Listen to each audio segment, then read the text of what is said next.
What's up guys, it's been a while.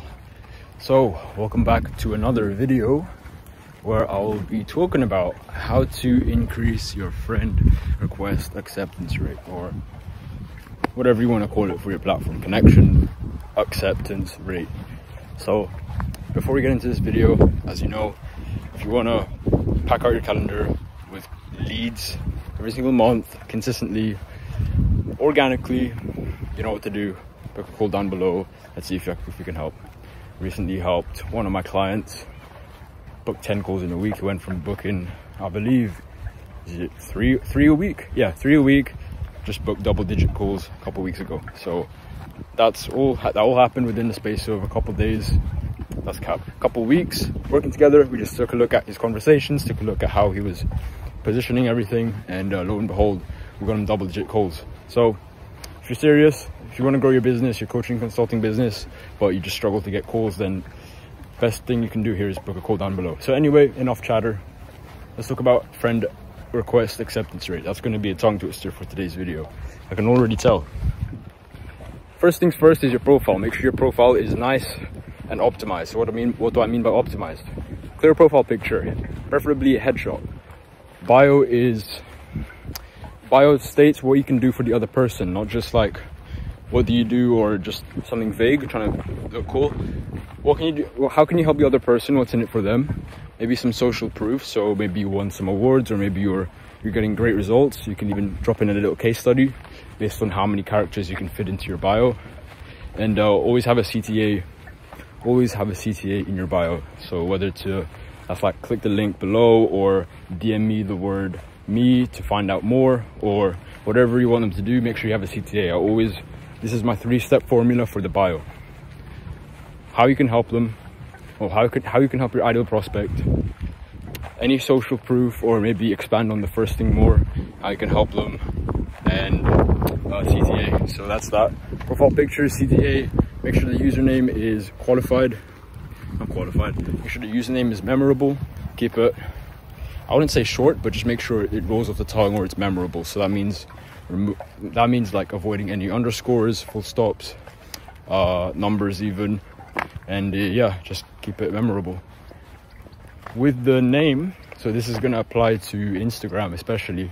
So little do people know is that there's a name and there's a username. With the username is like what people search up online for you for, and your name is actually the piece of text that goes above the bio or next to your profile picture. Is the one in bold. And what most people don't know is you can actually rank for SEO with that. So for example, if you are a dentist, for example, and people are looking up dentists on Instagram for some reason, then what they can do is type in dentist, and if your name has the word dentist in it, then your name will pop up on the profile list, which is going to make it more likely they see your profile, click on it, and follow you, etc. So you can hack that and basically have your name, and then next to it is like your niche, basically what you do. So dentist or online coach, whatever. So yeah, with the stories and story highlights, ideally you want to have stories active 24/7 all the time. Make sure you always have a story up. That's like best practice. Just keeps things active. Make sure like new and existing followers see what you've posted and that you're like basically active on the profile. Doesn't matter really what it is. As with the story highlights, best practice with the story highlights is to just have your best stories up on there. You want to use it like a CV or a resume for your account. People like to see Instagram or social media as the resume or the CV of your social, basically yourself really. So we want to use your Instagram story highlights or your Facebook story highlights, whatever platform you're on, just to showcase a bit about you. So it could be a funnel if you're a coach or consultant, most likely watching this. Could be like some results for your students, maybe a story highlight about your business, and also mix it up. Don't make it all just business. Make sure you're human at the end of the day and you show that. So maybe some hobbies or interests, or just your life in general, or where you live, or if you travel a lot, places you travel to. Okay, just helps with that, build that rapport, instead of just being another one of those coaches, consultants online that does the same thing as everyone else. And And then the last thing we need to optimize is your post. So all that really matters is, are you posting frequently? Are you posting consistently? And is it high quality content? So what I mean by that is, does it solve your niche's pain points, or does it show them how to get to their desires? And is it consistent? Are you consistently posting? Are you consistent with it, basically? Because that's the big thing to making content perform well. Okay, so that's the profile. Make sure your profile is nice and optimized, and that's half the battle to get people to accept your friend request. Because the main bit is when you send a friend request, they're going to have a look at your profile, most likely. So the first thing to make sure your friend requests are being accepted at a high rate is the profile. Make sure it's nice and optimized and you're consistently putting out value for your niche. The second thing is your initial message.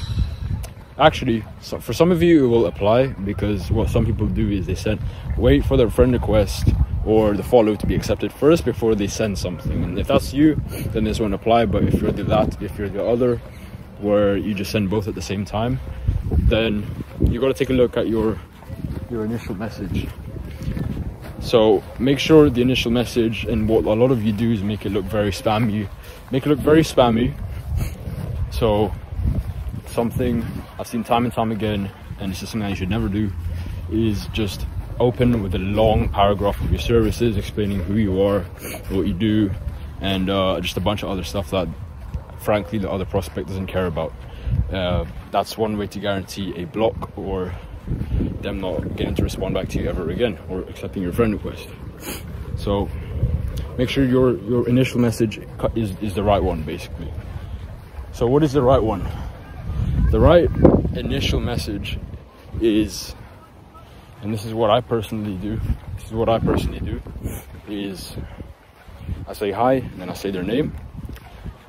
I proceed with a paragraph saying, just wanted to say thanks for connecting. If they like one of my posts, or if they commented on one of my posts, I'll say, hey, just wanted to say thanks for liking my post or commenting on my post. Honestly, means a lot. It does mean a lot. Like, this engagement does add up, and it helps grow the business. So I really appreciate it at the end of the day.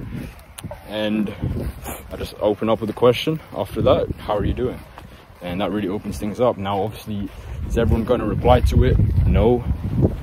Do a lot of people reply to it compared to just sending in one long paragraph about your services? 100%. So make sure it's nice and casual. Just treat it like you're talking to a friend that you haven't talked to in a long time, and that's half the battle. Because when you think of it that way, you're going to come across more casual, less salesy, and you just know what to say. Okay, so that when you hit that initial message, it doesn't come across as salesy, and it sounds quite welcoming, and it's quite human at the end of the day. And if they still don't respond, you can either follow up, or you can just move on, because there's plenty of fish out there. If they don't want to respond to a nice cordial message, then that's their problem. Cool. If I can think of one more thing, I'd say it also depends on, if I can think of one more thing, I'd say it depends on where they're coming from or what the platform is. Because here's the thing, each platform has its pros and cons, whichever one you choose. For example, on Facebook, the pros are people are on it 24/7, but the cons are people aren't necessarily there for business. They're more there for casual use and social media and goofing around, not necessarily to buy something or to do business. Some people are, I'm not saying there aren't exceptions, but you got to think of Facebook that way.